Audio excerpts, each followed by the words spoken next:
Good afternoon, everyone. So today I thought I would share some anecdotes with you in light of what happened earlier this morning. So this person in this video here is my nephew. He was about 14 when he sent me this video of himself reading from one of my young adult books, The Comedian with a Lisp.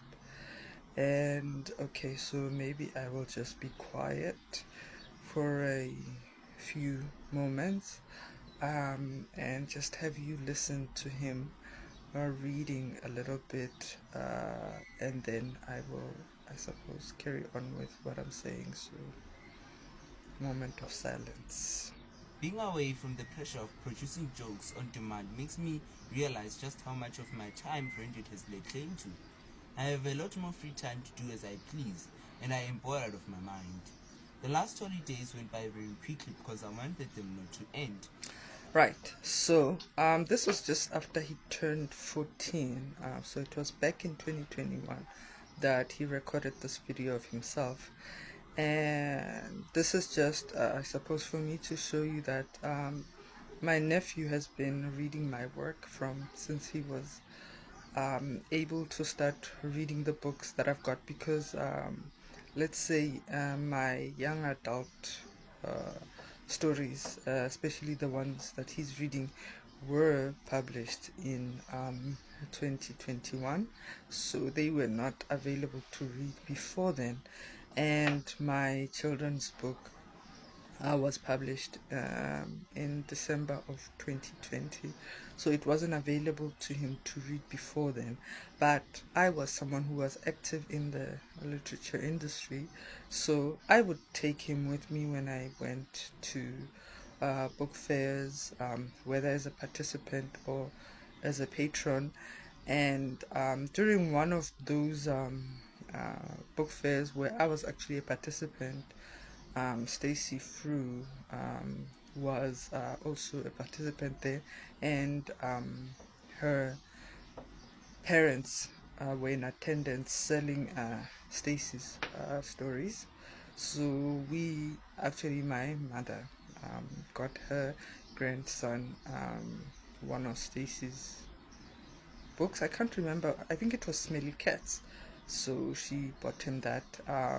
It was just one of the books that we had bought him. So that one was specifically for him to actually read a story written by someone he had met, someone that felt real to him, not some remote writer like the other books that he had that we bought him and that he'd read.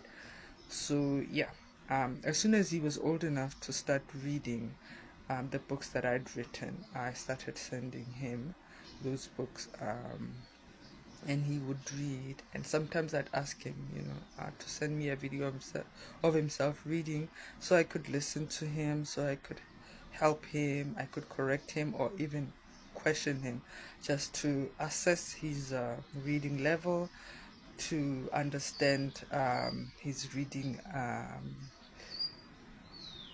aptitude, and to test his comprehension skills. And so yeah, this is kind of like something that has been happening over the years.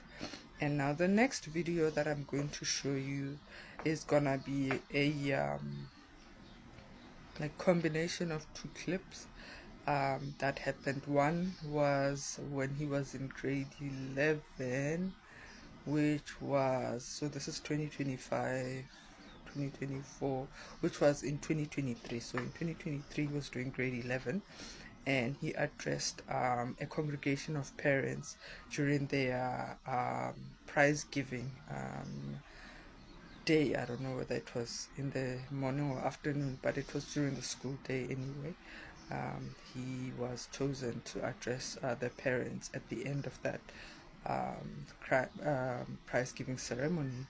And so then the next little video is of him as an MC. He's a first year student at one of the universities here in South Africa, and that second video is of him as an MC during one of that university events, a very big event actually, and so you sort of get to see um, his growth through these little things that I'm sharing. And I don't know, perhaps I'm trying to show you in intangible terms the kind of benefit that a child can have if surrounded by literature and books and people who appreciate written text, especially fiction, because I uh, bought him fictional books and I encouraged him to read fiction because for me, it was sufficient that he was getting all his nonfiction reading from the books that he would have to consume as part of his learning. So that was all the nonfiction he really needed in his life. The rest of his reading, which is his leisure reading, was filled with fiction. Obviously, he developed his own tastes and he would sometimes have interest in some other nonfiction books. I know he's read some books that I don't know might be considered self-help or motivational. I'm not sure. I'm trying to think which one of the titles it was that he actually told me he read, and he would listen even sometimes to podcasts that talked about these self-help related topics. And I think maybe he became aware of either the book through those podcasts and so decided to read and find out what the book was about. But, I mean, he's doing his first year and has been it has been a year of firsts for him, and it's been quite chock full of events, obligations, academic obligations and things.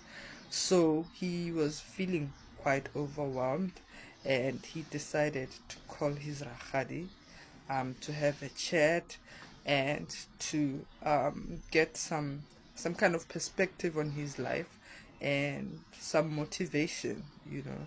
And so I did what I do as his Rahadi. I'm his father in that sense.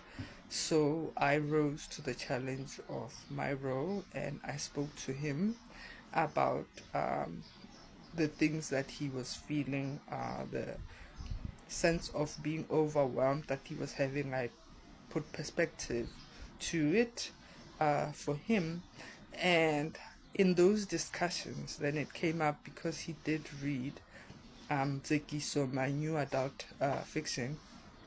And so I was saying to him, Tsekiso tried to warn you about adulting.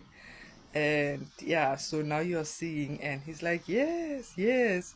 I realized that when I was reading Tsekiso, he was basically warning me about what was to come, but really, I suppose I failed to understand the depth of the context at the time.